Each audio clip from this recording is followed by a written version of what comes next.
Olá, alunos da Paulo Freire, boa tarde. Tudo bem com vocês? Eu espero que sim. Bem, novamente aqui, professor Aurélio, tá? Professor de matemática. E essa daqui é a nossa sexta aula. Ela está no capítulo 3, a partir da página 50 do livro de matemática, beleza? Então, o nosso capítulo 3, ele começa falando um pouco sobre polígonos, né? E essas figuras a gente vai estudar, que a gente vai estudar a partir de agora, elas são basicamente formadas por semi-retas, né? Ou por retas. E dentro dessa imagem aqui a gente consegue notar que essa estrutura aqui atrás, né? Ela é basicamente formada por linhas retas, né? Então a gente vai aprender um pouquinho mais sobre essas figuras daqui para frente. Então, a gente observando esse quadro aqui, né? Que é Lagore, de Tarsila do Amaral, de 1925, a gente percebe que, fazendo uma leitura rápida dessa imagem, a gente consegue perceber que ela é basicamente formada a partir de figuras geométricas, né? Então, a gente observa aqui, por exemplo, né? A gente tem retângulos, a gente tem alguns triângulos, né? Alguns quadrados, e semicírculos, esferas, círculos, e muitas outras, né? A gente tem uma figura basicamente formada por polígonos, né? E algumas outras estruturas que não são. Mas aí a gente vai separa essas imagens, né? A gente vai lá, pega vários elementos desse quadro e a gente obtém essas figuras aqui, ó, separadas. Então, dentre essas figuras, a gente tem umas que são mais semelhantes que outras, né? Então, por exemplo, essa figura 4, essa figura 7 e essa figura 8, elas são figuras que são formadas por linhas curvas, né? Em algum momento. Então, essas figuras aqui, elas não são consideradas polígonos, tá? Porque os polígonos são figuras fechadas, formadas por linhas retas ou semi-retas, como a gente costuma falar, né? Então, por exemplo, aqui a gente tem um retângulo, a gente tem um quadrado, um triângulo, um trapézio, tá? E essas figuras, todas elas são formadas por linhas retas ou semi-retas, que formam uma figura fechada. Tudo bem? Então, os polígonos, né? Eles possuem algumas características específicas, beleza? E essas características específicas, gente, elas são esses elementos aqui, né? Os ângulos, os vértices, as diagonais e os lados. Bom, cada um desses elementos corresponde a uma coisa diferente dentro de um polígono, né? Por exemplo, o ângulo ele é a distância, né? A abertura entre uma semirreta e outra, certo? Então a gente pode ter ângulos internos e a gente pode ter ângulos externos, né, de uma figura. Quando a gente vai calcular geralmente em ângulos externos, a gente faz a continuação de uma reta, né, ou semirreta. A gente pega aqui essa semirreta da figura e faz uma projeção, né?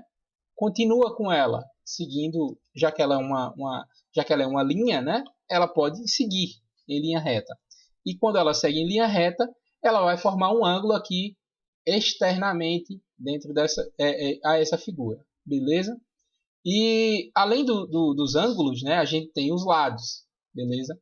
Então, por exemplo, essa figura aqui ela é formada por quantos lados? A gente tem 1, 2, 3, 4, 5. Então, essa figura aqui, gente, ela tem 5 lados, beleza?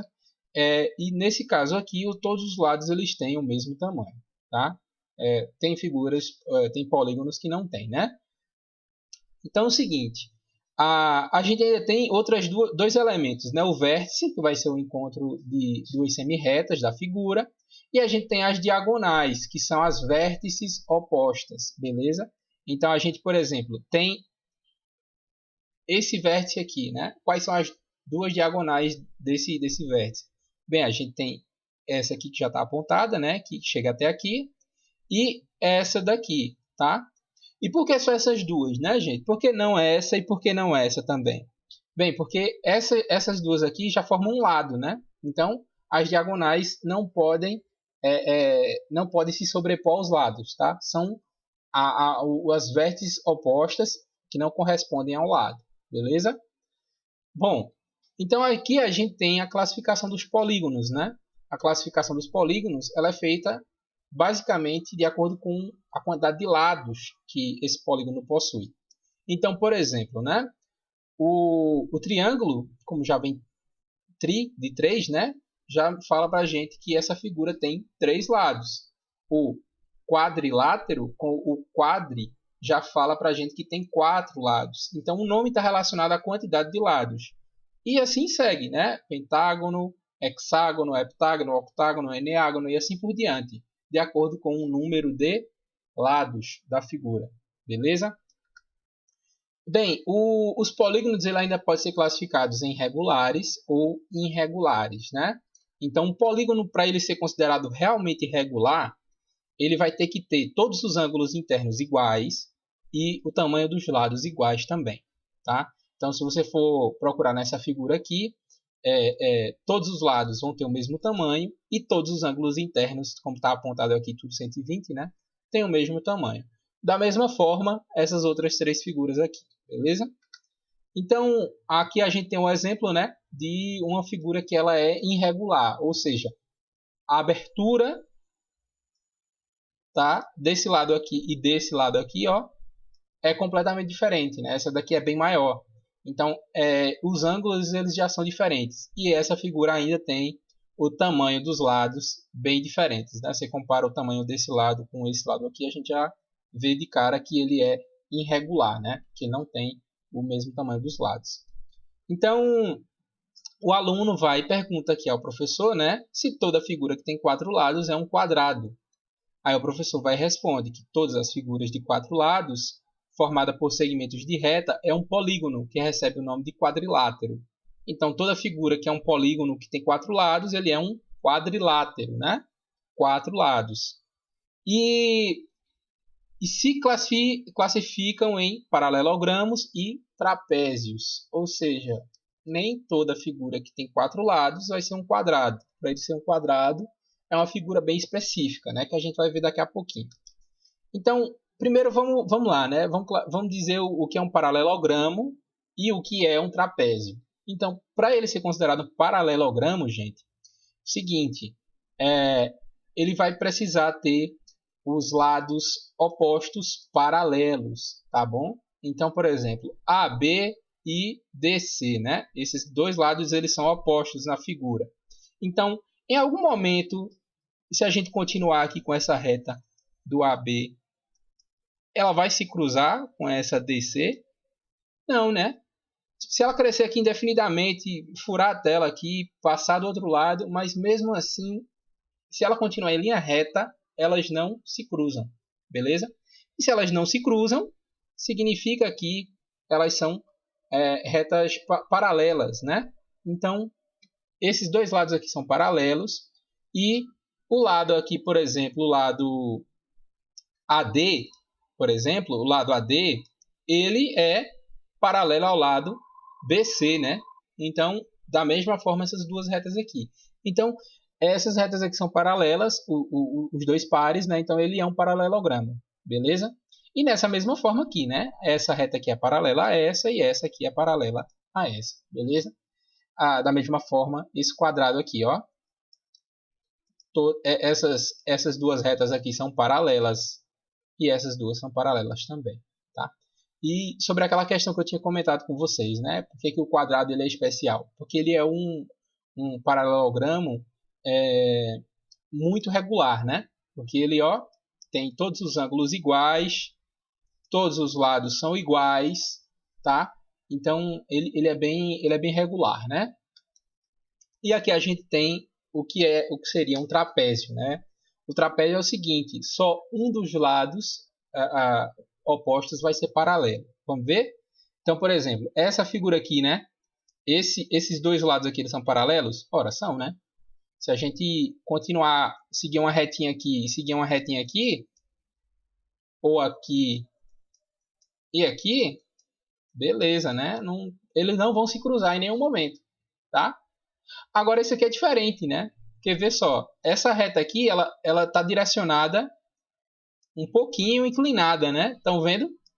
Ela está um pouquinho inclinada. Tá vendo que ela está assim, né? Se fechando.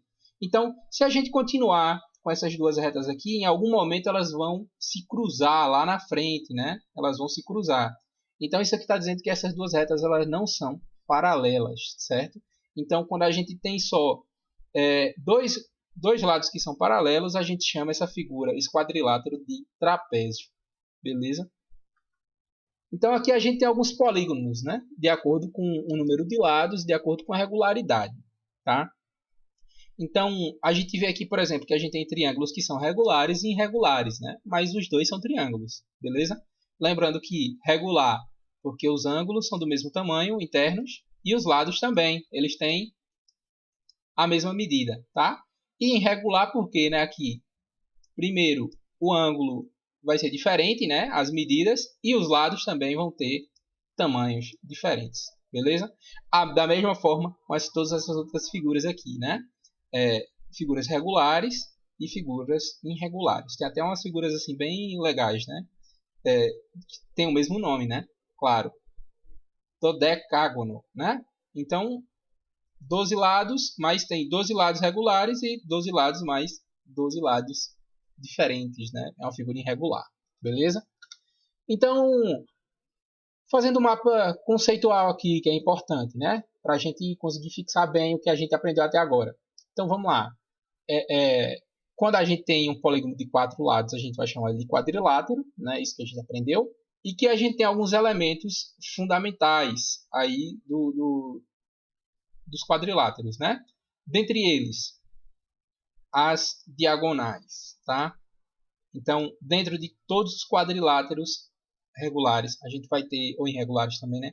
A gente vai ter sempre duas diagonais, tá?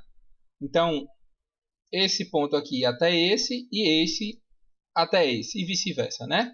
Então, isso aqui acontece porque, como eu lhe falei, né? A gente não pode ter uma diagonal se sobrepondo a um lado. Então, o quadrilátero ele só vai ter duas diagonais, sempre.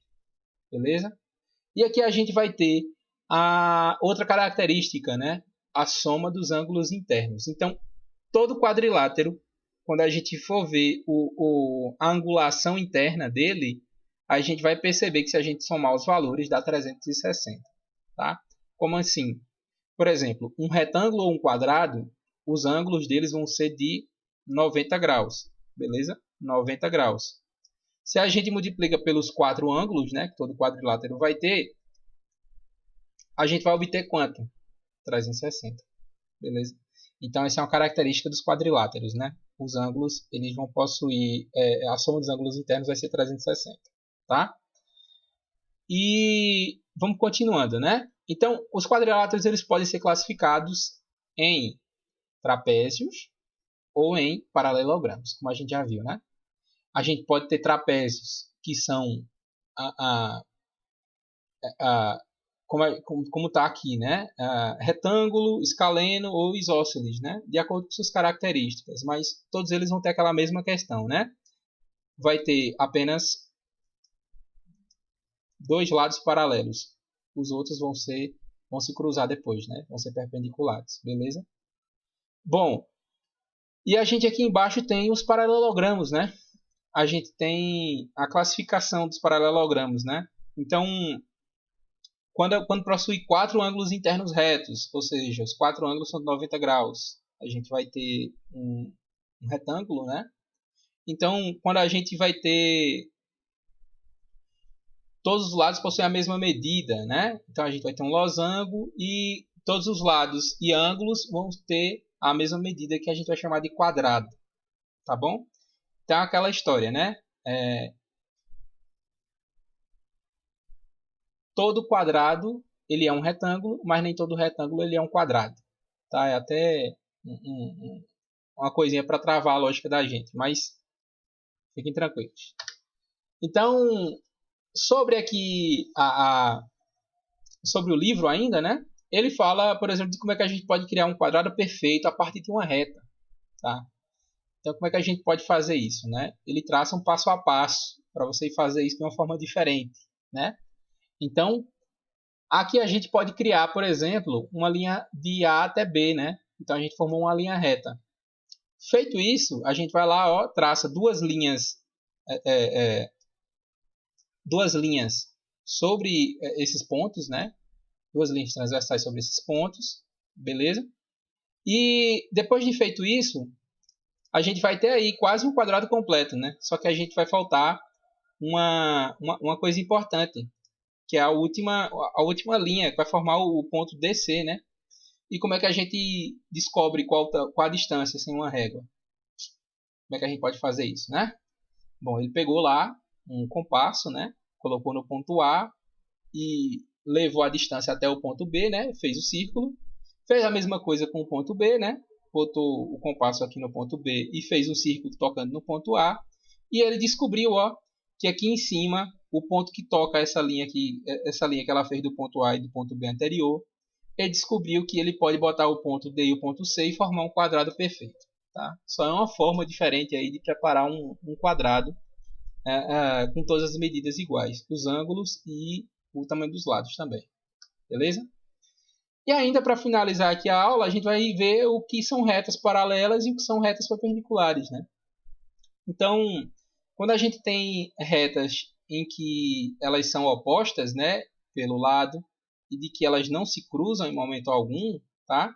Como eu falei, né, se a gente continuar com essa reta aqui para cá e essa aqui para cá, sempre em linha reta, elas não vão se cruzar em nenhum momento, certo? E essas retas aqui são chamadas de retas paralelas, beleza? Porque elas estão lados opostos e elas não se cruzam. Agora, essas retas aqui de baixo são diferentes, né? Elas já estão se cruzando em um ponto aqui, ó. E essas retas, elas são consideradas retas perpendiculares, porque se elas continuarem aqui o trajeto delas normal, né, em linha reta, elas se cruzam, certo? Então essas retas são chamadas de retas perpendiculares, beleza? Bem, a gente tem a atividade, né, tá desse capítulo, tá a partir da página 60 a 67, e a gente vai conversando mais através do grupo do WhatsApp. Qualquer dúvida, vocês me passem por lá que eu respondo, tá? Valeu, até mais.